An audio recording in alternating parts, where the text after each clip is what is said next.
جیسا کہ اللہ تعالیٰ فرماتے ہیں، اللہ نے آدم علیہ السلام کو ہر چیز کا نام سکھا دیا، پھر ان چیزوں کو فرشتوں پر پیش کیا اور فرمایا مجھے ان چیزوں کے نام بتاؤ اگر تم سچے ہو۔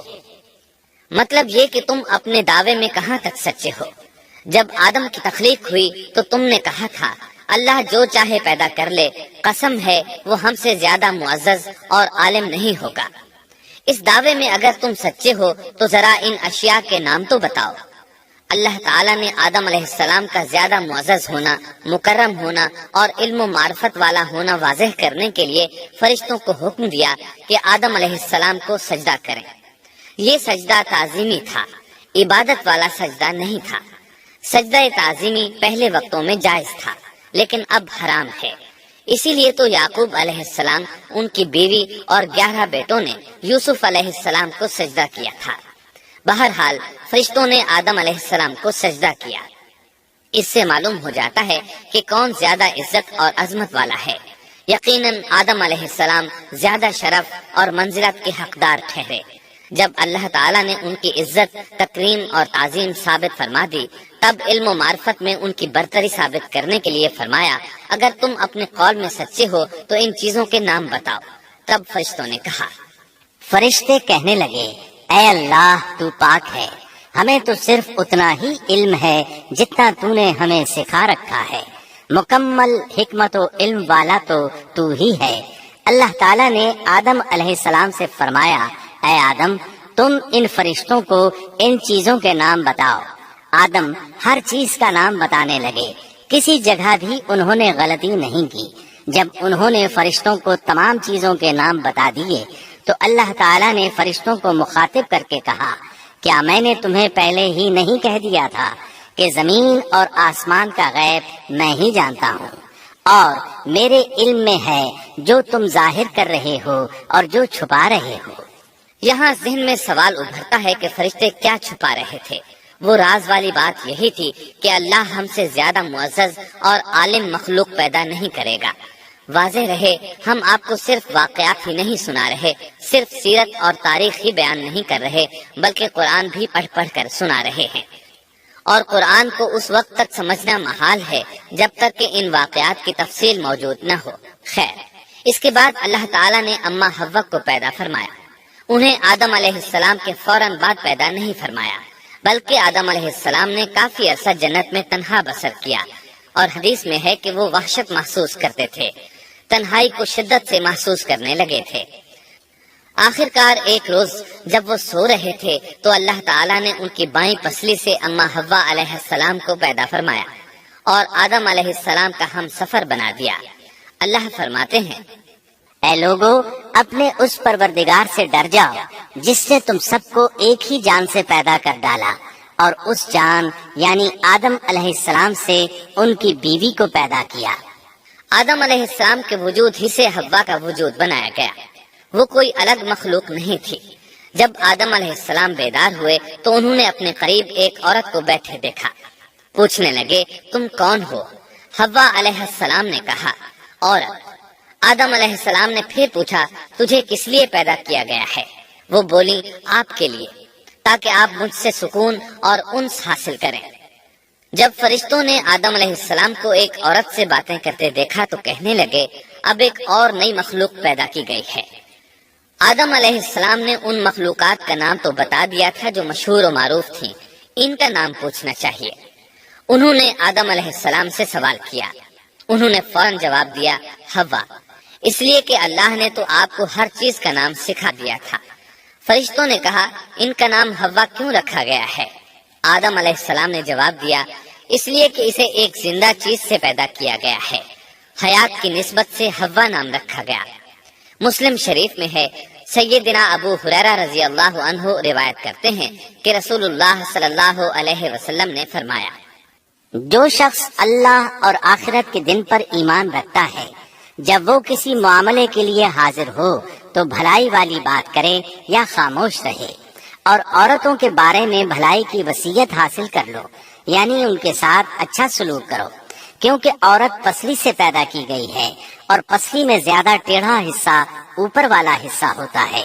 اگر تم اس کو سیدھا کرنا چاہو گے تو توڑ ڈالو گے، اور اگر اس کو چھوڑ دو گے تو وہ اسی طرح ہمیشہ ٹیڑھی رہے گی. عورتوں کے بارے میں بھلائی کی وصیت حاصل کر لو. مطلب یہ کہ اسی حالت میں گزر بسر کرو، عورتوں کے بارے میں بھلائی کی وصیت حاصل کر لو. اس حدیث کا مطلب یہ ہے کہ عورتوں پر جبر کر کے زبردستی ان کی طبیعت کو بدلا نہیں جا سکتا، اور عورت ذات کو نہایت نرمی اور پیار سے رکھو. ان کی طبیعتوں میں ٹیڑھا پن ہے، وہ کبھی جذبات سے مغلوب ہو جاتی ہے اور عقل کھو بیٹھتی ہے. اگر کوئی اسے سیدھا کرنا چاہے تو اس سے لا تعلقی، دوری اور طلاق کی نوبت آ جائے گی. اگر اسے چھوڑ دو گے تو ٹیڑھا پن برقرار رہے گا. مرد کو بہت حوصلے سے اس صورتحال کو سنبھالنا چاہیے. احادیث میں سیدنا ابراہیم علیہ السلام کی زوجہ سیدہ سارہ علیہ السلام کا قصہ موجود ہے. وہ حوا علیہ السلام کے بعد کائنات کی سب سے زیادہ خوبصورت عورت تھی. احادیث سے یہ اشارہ ملتا ہے کہ حوا علیہ السلام ابتدائے انسانیت سے لے کر قیامت تک پیدا ہونے والی تمام عورتوں میں خوبصورت تھی. اب ابلیس لگا اپنے وسوسے شروع کرنے. آدم اور حوا علیہ السلام دونوں اللہ کے حکم سے جنت میں تھے کہ شیطان نے انہیں پھسلانے کی کوشش شروع کر دی. اللہ تعالیٰ فرماتے ہیں، اور ہم نے کہہ دیا اے آدم تم اور تمہاری بیوی جنت میں رہو اور جہاں سے چاہو با فراغت کھاؤ. جنت بھی کیسی؟ اللہ فرماتے ہیں، وہ جنت کہ جس کی چوڑائی ہی آسمانوں اور زمین کے برابر ہے. سو اس جنت میں سے جو چاہو سو کھاؤ، کچھ بھی منع نہیں سوائے ایک درخت کے. چنانچہ ارشاد ہوا، اور ہم نے کہا اے آدم تم اور تمہاری بیوی جنت میں رہو، پھر جس جگہ سے چاہو با فراغت کھاؤ، اور اس درخت کے پاس مت جاؤ ورنہ ظالموں میں سے ہو جاؤ گے. ایک اور جگہ فرمایا، اور جب ہم نے فرشتوں سے کہا کہ آدم کو سجدہ کرو تو ابلیس کے سوا سب نے سجدہ کیا. ابلیس نے انکار کیا تو ہم نے کہا اے آدم یہ تیرا اور تیری بیوی کا دشمن ہے، خیال رکھنا ایسا نہ ہو کہ وہ تم دونوں کو جنت سے نکلوا دے اور تو مصیبت میں پڑ جائے. یہاں تو تجھے آرام ہے، نہ تو بھوکا ہے اور نہ ننگا، اور نہ تو یہاں پیاسا ہوتا ہے، نہ دھوپ سے تکلیف اٹھاتا ہے.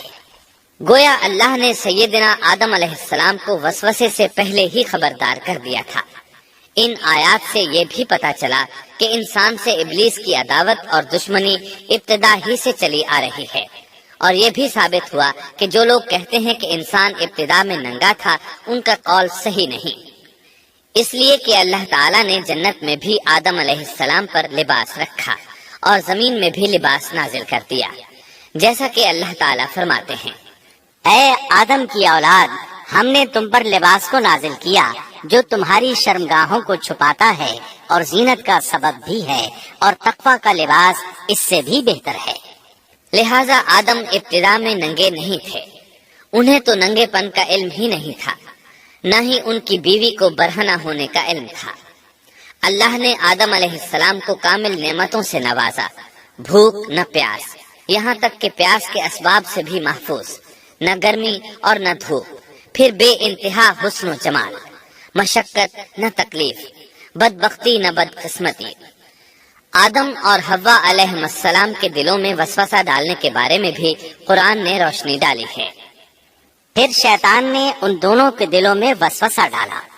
یہ وسوسہ اس نے ان دونوں کو طمع دلانے کی صورت میں پورا کیا، اور یہ طمع دلائی کہ اس درخت کو کھانے سے ہمیشگی اور بقا ملتی ہے اور کبھی نہ ختم ہونے والی بادشاہت حاصل ہوتی ہے.